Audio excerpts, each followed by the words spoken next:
سورہ فاتح کی آیت نمبر 5 ہے اہدنا الصراط المستقیم۔ اب اس آیت مبارکہ میں اہدنا کو جاننے کے بعد اور صراط کو جاننے کے بعد لفظ مستقیم آ رہا ہے، جو کہ قرآن کے خوبصورت ترین الفاظ میں سے ایک لفظ ہے۔ لیکن یہاں پہ ہمارے ذہن میں پہلا سوال یہ آتا ہے کہ ہم نے صراط کے ذریعے اللہ تعالیٰ سے وہ راستہ مانگ لیا ہے جو بہت طویل راستہ بھی ہے، سیدھا راستہ بھی ہے اور بہت وسیع راستہ بھی ہے، تو پھر مستقیم لانے کی یہاں پہ کیا وجہ ہے؟ کیونکہ مستقیم کا ترجمہ ہم جو کرتے ہیں وہ سیدھا کرتے ہیں کہ ہمیں سیدھا راستہ دکھا، تو صراط تو آلریڈی سیدھا تھا، وسیع بھی تھا اور طویل راستہ بھی تھا، تو پھر مستقیم کو بیان کرنے کی کیا وجہ ہے؟ تو مفسرین کرام فرماتے ہیں لفظ مستقیم جو ہے یہ کامہ سے ہے، اور کامہ کا مطلب ہوتا ہے سیدھا کھڑا ہونا، اور اسی سے لفظ قیام بھی نکلا ہے جو ہم اپنی نماز میں قیام کرتے ہیں کیونکہ ہم اس میں سیدھے کھڑے ہوتے ہیں، اور اسی سے لفظ قیامت یا قیامہ عربی زبان میں اس کو کہا جاتا ہے کیونکہ اس دن انسان اللہ تعالیٰ کے سامنے جو ہے وہ کھڑا ہوگا۔ لہٰذا لفظ صراط کے اندر یہ معنی تو ہے کہ وہ سیدھا ہے اور وہ طویل راستہ اور وسیع راستہ ہے، مگر مستقیم کے ذریعے بیان کیا گیا ہے کہ یہ راستہ انسان کو اونچائی کی طرف لے کر جاتا ہے، بلندی کی طرف لے کر جاتا ہے۔ یہاں پہ مفسرین کرام جو خوبصورت کانسیپٹ دیتے ہیں وہ یہ ہے کہ جب انسان فزیکلی طور پہ بھی اوپر جانے کی کوشش کرتا ہے تو ہمیں دو طرح کی قوتوں کا سامنا کرنا پڑتا ہے کہ انسان اپنی قوت سے اوپر جانا چاہتا ہے، جبکہ زمین کی کشش ثقل جو ہے وہ ہمیں نیچے کی جانب کھینچتی ہے۔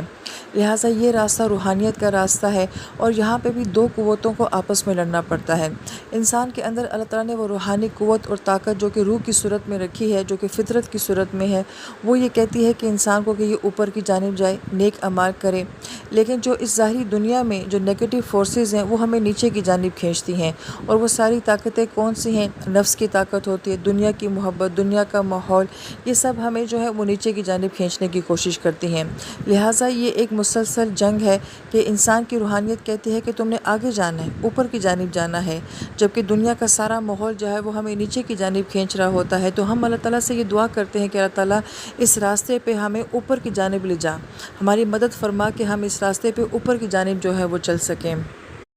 پھر صراط مستقیم میں جو دوسرا خوبصورت نقطہ بیان کیا گیا ہے وہ یہ کہ جو راستہ اوپر کی جانب جاتا ہے تو اس راستے کے اوپر چلنا مشکل بھی اتنا ہی زیادہ ہوتا ہے۔ ہم یہ دیکھتے ہیں کہ اوپر سے نیچے آنا جو ہے وہ آسان ہے، مگر نیچے سے اوپر جانا بہت مشکل ہوتا ہے۔ لہٰذا ہم اللہ تعالیٰ سے یہ دعا مانگ رہے ہیں کہ اللہ تعالیٰ یہ راستہ جو کہ اوپر کی جانب جا رہا ہے اس میں بہت کوشش اور بہت محنت درکار ہے، تو وہ کوشش کرنے کی ہمیں توفیق دینا۔ اور پھر اس کے بعد دوسری اہم بات مفسرین کرام فرماتے ہیں کہ جو راستہ جتنا اوپر جاتا ہے اس میں رسک بھی تو اتنا ہی زیادہ ہوتا ہے، کیونکہ جتنا وہ بلندی کے اوپر جائے گا تو گرے گا بھی اتنی ہی بلندی کے ساتھ۔ یہی وجہ ہے کہ ہم اللہ تعالیٰ سے یہ دعا کرتے ہیں کہ اللہ ہمیں استقامت کے ساتھ اس راستے کے اوپر چلائے رکھنا، کہیں ایسا نہ ہو کہ ہم بہت بلندی سے نیچے نہ گر جائیں۔ یہ بات ہمیں صحابہ کرام کی زندگی سے اور ایون یہ کہ اولیاء کرام کی زندگی سے سمجھ آتی ہے کہ وہ لوگ جتنا زیادہ روحانیت میں آگے جاتے ہیں، جتنا زیادہ ان کا علم عمل آگے بڑھتا جاتا ہے، وہ اتنی ہی زیادہ راتوں کو رونے والے بن جاتے ہیں،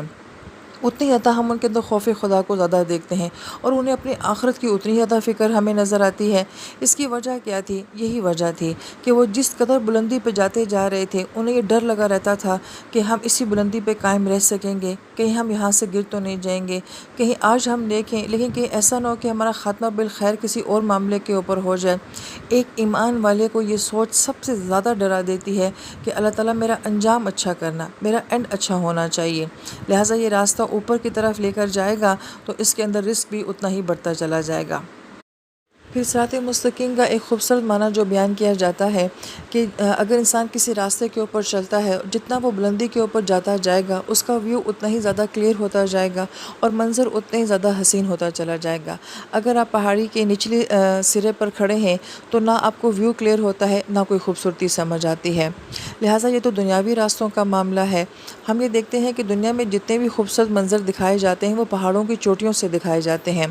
جبکہ صراط مستقیم ایک روحانی راستہ ہے۔ لہٰذا مفسرین کرام یہ فرماتے ہیں کہ جب انسان اس روحانی راستے کی بلندی کے اوپر چڑھتا جاتا ہے تو اس کا ویو بھی کلیئر ہوتا جاتا ہے، اور اس کو ہر چیز کا حسن اور خوبصورتی جو ہے وہ نظر آنے شروع ہو جاتی ہے۔ جب قرآن ہمارے اندر جاتا ہے تو پھر ہماری سوچ بدل جاتی ہے، ہمارے دیکھنے کا انداز بدل جاتا ہے، ہم دنیا اور آخرت کو بالکل کسی اور پوائنٹ آف ویو سے جو ہے وہ دیکھنا شروع کر دیتے ہیں، اور اس روحانی سفر کے اوپر انسان کی زندگی جو ہے وہ خوبصورت سے خوبصورت ترین ہو جاتی ہے۔ جاتی ہے اور اس کی آخرت تو اس سے بھی زیادہ جو ہے وہ اعلیٰ درجے کی ہو جاتی ہے۔ لہٰذا ہم اللہ تعالیٰ سے ایسے راستے کی دعا مانگتے ہیں کہ اللہ تعالیٰ میری سوچ کو کلیئر کر دیں، میری سوچ کے اندر وسعت دے دیں، مجھے چیزیں جو ہیں وہ واضح نظر آنے شروع ہو جائیں، کلیئر نظر آنے شروع ہو جائیں، اور صرف یہی نہیں کہ وہ کلیئر ہوں، واضح ہوں، بلکہ ان کے اندر کا حسن اور ان کے اندر کی خوبصورتی بھی جو ہے وہ مجھے نظر آنی چاہیے، اور یہ صراط مستقیم سے ہی نصیب ہوتی ہے۔ جو ہم قرآن پڑھتے جائیں گے انشاءاللہ تعالیٰ، اور اللہ تعالیٰ خود اپنے قرآن میں اس بات کا دعویٰ کرتے ہیں کہ جو اولو الالباب لوگ ہوتے ہیں، جو عقل والے لوگ ہوتے ہیں، وہ اس دنیا کو کسی اور نظر سے دیکھتے ہیں، وہ ہر معاملے کو کسی اور سوچ سے جو ہے وہ سوچتے ہیں، ان کی ذہنی سطح عام انسان کی طرح نہیں ہوتی۔ جس کے پاس قرآن ہوتا ہے، جس کے پاس صراط مستقیم ہوتا ہے، لہٰذا اس کا دیکھنے کا انداز، اس کا ویو بہت چینج ہوتا ہے۔ جو اس کو حسن خوبصورتی نظر آ رہی ہوتی ہے، وہ عام انسان کو یا عام آنکھ کو جو ہے وہ نظر نہیں آتی ہے۔ لہٰذا اہدنا الصراط المستقیم میں ہم اللہ تعالیٰ سے بڑی خوبصورت دعا مانگ رہے ہوتے ہیں کہ اللہ تعالیٰ کہ یہ روحانیت کا سفر، یہ قرآن کا سفر، یہ علم کا سفر جو ہے، اسے بلندی کا سفر بنا دے اور اسے خوبصورت سفر بنا دے۔ پھر صراط مستقیم کا ایک اور خوبصورت معنی جو بیان کیا جاتا ہے کہ مستقیم کامہ سے، اور کامہ کا مطلب ہوتا ہے بلند ہونا، اونچا ہونا۔ لہٰذا ہم یہ کہتے ہیں کہ اللہ تعالیٰ یہ ایک ایسا راستہ ہے کہ جو کہ بلندی کی جانب لے کر جاتا ہے، اونچائی کی جانب لے کر جاتا ہے۔ تو بلندی سے ہمارا تصور جو ہے وہ اوپر کی جانب جانا ہے، تو اوپر سے ہمارے ذہن میں کیا تصور آتا ہے؟ جبکہ ہمارا عقیدہ یہ ہے کہ اللہ تعالیٰ ہر جہت سے پاک ہے، ہر سمت سے پاک ہے۔ ہم یہ نہیں کہہ سکتے کہ اللہ تعالیٰ آسمانوں میں شمال کی جانب ہوتے ہیں، جنوب کی جانب ہوتے ہیں، ایسا نہیں ہے، لیکن ہمیں یہی بتایا گیا ہے کہ اللہ تعالیٰ آسمانوں میں ہوتے ہیں، اور آسمان جو ہے وہ ہمارے اوپر ہے۔ لہٰذا ہم جب یہ دعا مانگتے ہیں کہ ہم نے اوپر کی جانب جانا ہے، تو اس اوپر سے ہمارا تصور جو ہے وہ اللہ رب العزت کی ذات کی طرف ہوتا ہے،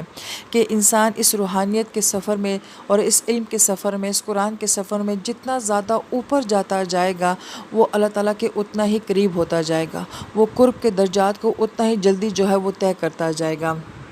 لہٰذا بہت خوبصورت تصور اور بہت خوبصورت دعا کہ یہ وہ راستہ ہے کہ جس کے اوپر چلنے والا ہر قدم جو ہے وہ انسان کو اللہ تعالیٰ کے قریب سے قریب تر جو ہے وہ کرتا چلا جاتا ہے۔ صرف یہی نہیں کہ اس کو بلندی نصیب ہوتی ہے، اس کا ویو کلیئر ہو جاتا ہے، سفر ہی بہت خوبصورت ہوتا ہے، بلکہ ہر قدم جو ہے وہ اللہ اور اس کے درمیان کے فاصلوں کو جو ہے وہ کم کرتا چلا جاتا ہے، اور قرب کے درجات جو ہیں وہ اس کے بڑھتے چلے جاتے ہیں۔ اور مستقیم کا ایک اور خوبصورت معنی، مستقیم جیسے کہ ہماری اردو زبان کا لفظ ہوتا ہے استقامت، کہ اسی سے لفظ استقامت بھی بنا ہے، کہ ہم اللہ تعالیٰ سے مانگتے ہیں کہ وہ راستہ ہمیں نصیب فرما دیں جس کے اوپر ہم استقامت کے ساتھ چل سکیں۔ بہت سارے چلنے والے ہوتے ہیں مگر تھک جاتے ہیں، بہت سارے چلنے والے ہوتے ہیں مگر ان کے سفر ادھورے رہ جاتے ہیں، لیکن ہم اللہ تعالیٰ سے کہتے ہیں کہ اللہ مجھے استقامت کے ساتھ اس راستے کے اوپر چلنے والا بنا۔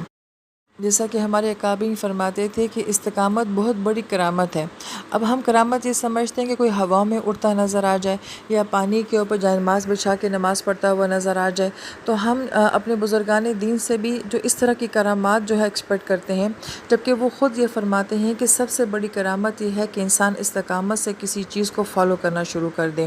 ہم ایک دن نماز پڑھیں گے، 2 دن پڑھیں گے، پھر ہمارے اندر استقامت نہیں ہوتی ہے، ہم کبھی تہجد پڑھتے ہیں، کبھی نہیں پڑھتے، کبھی تلاوتیں ہوتی ہیں، کبھی نہیں ہوتی، کبھی ذکر ہوتا ہے، کبھی نہیں ہوتا، جبکہ جو آپ قرآن پڑھتے جائیں گے تو ہمیں اللہ تعالیٰ اور نبی علیہ السلام دونوں مبارک راستوں سے ایک ہی بات سمجھ آتی ہے کہ ہر وہ کام جو کہ استقامت کے ساتھ ہو، مستقل ہو، اگرچہ وہ تھوڑا ہو، وہ اللہ کے ہاں بہت قبول ہوتا ہے۔ لہٰذا اس راستے پہ چلنے والے بہت سارے لوگ ہوتے ہیں، مگر بہت جلدی تھک جانے والے بھی ہوتے ہیں، رک جانے والے بھی ہوتے ہیں، کتنوں کے سفر ادھورے بھی رہ جاتے ہیں۔ تو ہم گویا کہ اس دعا کو یوں مکمل کرتے ہیں کہ اللہ تعالیٰ ہمیں استقامت کے ساتھ مسلسل اس راستے کے اوپر چلائے رکھنا۔ اگر اس خوبصورت دعا کے ہر لفظ کو دیکھا جائے تو اہدنا الصراط المستقیم، ہر لفظ ایک خوبصورت موتی ہے۔ یہ اتنے خوبصورت اور قیمتی الفاظ ہیں، اس کا اندازہ اسی بات سے ہو جاتا ہے کہ اللہ تعالیٰ نے اس کو اپنی نماز کا حصہ بنایا ہے اور بطور دعا ہمیں سکھایا ہے، اور بار بار ان الفاظ کو ہماری زبان سے دہرایا ہے۔ یہ تو چند خوبصورت نکات ہیں جو کہ اہل علم نے ہمیں سنا دیے، لیکن اس دعا کے اوپر ہر انسان کو خود غور و فکر اور تدبر کرنا چاہیے، اور پھر جو اللہ تعالیٰ براہ راست انسان کے دل میں ایک اپنا الہامی علم ڈالتے ہیں، اس سے جو ہمیں یہ دعا سمجھ آئے گی، اس کی ایک اپنی حلاوت ہوگی۔